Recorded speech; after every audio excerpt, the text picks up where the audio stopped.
ነፊያ ጋር መጣሁኝ። ነፊያ በዚህ ሁኔታ እንዴት ነው በጣም ታመሻለች፣ እንዴት ነው ማሰራሽ? እኔም ፈራለሁ አለችኝ።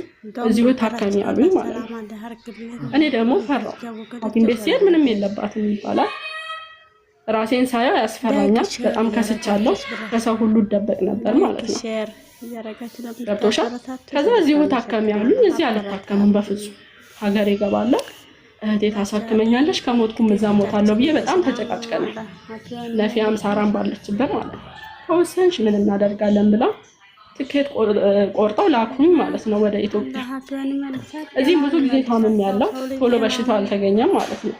ገብቶሻል? አላህ ከሐኪምሽ ጋር እስኪያገናኝሽ ድረስ ትሰቃያለሽ። ይሄ እጅ አይሰራም ነበረ።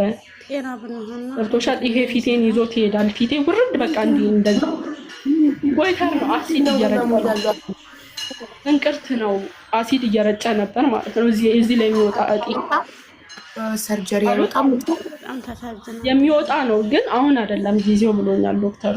አሁን ኮንትሮል አድርገነዋል በመድኃኒት። አይኔ ሁሉ ተጎልጉሎ ነበር ማለት ነው። ፈጦ ምንድነው አይንሽ ሁሉ ይለኛል ሰው ማለት ነው። ታስፈሪያለሽ አውሬ ነው የምትመስዪው ሁሉ ተብያለሁ ኢትዮጵያ። ገብቶሻል? አሁንም አይኔ ልክ አይደለም፣ ይሄኛው ልክ አይደለም። ጉርድ ፎቶ ላይ ይሄ እንደዚህ ይላል ማለት ነው በሽታው። ከዛ ዶክተር ጋር ሄድኩኝ በጣም ታምሜ። ያው ዶክተሩ 15 ቀን እዚህ ተኝ በጣም ታመምኩ። ምንም ብር አልነበረኝም። ለሪም ነገርኳት 20 ሺህ ብር አስገባች። ለሳራ ተላከላት። ሰብስበው ላኩልኝ 50 ሺህ ብር ማለት ነው። ታከምኩኝ ግን ክትትል ይፈልጋል ማለት ነው። ብዙ ጊዜ ክትትል ይፈልጋል። በየሁለት ወሩ በየወሩ ሐኪም ጋር ሄዳለሁ። ገና ነው ካለኝ ያለ ጊዜውን ያውጣልኝ ማለት አልችልም።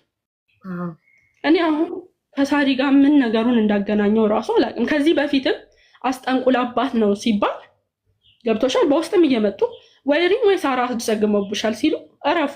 እንደንን ነገር የለም በእኛ መሀል። እንደዚህ ስሟን አታጥፉ። እኔ ብናገር ንግግር አልችልም ስልሽ ወይም ባይቀድመኛል ወይ ንግግር ያያምር። ገብቶሻል? ድሮም ስሰደብ እኮ ሳራ ነው የምትናገረው አይደል? አንዴ እንደውም እነሱ ናቸው ኮሜንታተሮች ናቸው ለዚህ ያበቋት ብለዋል አይደል? ከዛ ወጥቼ እንደዚህ አይነት ነገር የለም አትበሉ ስል ከዚህ የቆጠረኝ የለም። እኔ ትሰደቢያለሽ፣ ትነቀፊያለሽ፣ ቲክቶክ ላይ ብዙ ነገር እንባላለን አይደለ? ያለ ነገር ነው። ያ ማለት ግን እኔ ፖስቻለሁ እኔ ተናግሬያለሁ እያልኩ አይደለም።